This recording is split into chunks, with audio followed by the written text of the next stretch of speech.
रसूल अल्लाह ने इरशाद फरमाया, तुम में से कोई शख्स ईमानदार ना होगा जब तक अपने भाई के लिए वो ना चाहे जो अपने नफ्स के लिए चाहता है। हज़रत अब्दुल्ला बिन मसूद रज़ी अल्लाह ताला अन्हु ने बयान किया कि एक शख्स ने नबी करीम से पूछा, कौन सा अमल सबसे अफजल है? आपने फरमाया कि अपने वक्त पर नमाज पढ़ना और वालिदैन के साथ नेक मामला करना, फिर अल्लाह के रास्ते में जिहाद करना। नबी करीम ने फरमाया, रोज़ा दोज़ख से बचने के लिए एक ढाल है, इसलिए रोज़ेदार ना फहश बातें करे और ना जहालत की बातें, और अगर कोई शख्स उससे लड़े या उसे गाली दे तो उसका जवाब सिर्फ ये होना चाहिए कि मैं रोज़ेदार हूँ। ये अल्फाज 2 मरतबा कह दे,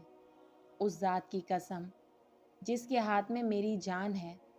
रोज़ेदार के मुंह की बू अल्लाह के नज़दीक कस्तूरी की खुशबू से भी ज़्यादा पसंदीदा और पाकीज़ा है। अल्लाह ताला फरमाता है, बंदा अपना खाना पीना और अपनी शहवत मेरे लिए छोड़ देता है, रोज़ा मेरे लिए है और मैं ही उसका बदला दूंगा, और दूसरी नेकियों का सवाब भी असल नेकी के 10 गुना होता है। हज़रत अनस रज़ी अल्लाह ताला अन्हु से रिवायत है कि रसूल पाक ने इरशाद फरमाया, अलामात क़यामत में से ये है कि दीनी इल्म उठ जाएगा और जहल ही जहल ज़ाहिर हो जाएगा, और अलानिया शराब पी जाएगी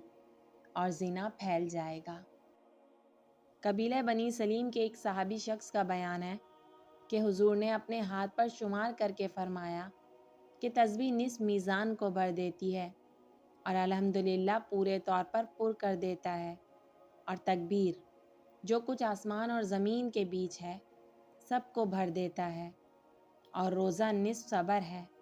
और पाकीज़गी आधा ईमान है। नबी करीम ने इरशाद फरमाया, मुझे बच्चों की 5 आदतें बहुत पसंद हैं। वो रोकर मांगते हैं और अपनी बात मनवा लेते हैं, वो मिट्टी से खेलते हैं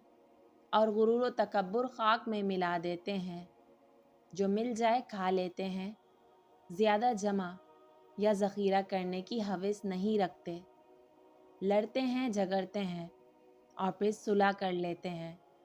यानी दिल में हसद बुग़्ज़ और कीना नहीं रखते।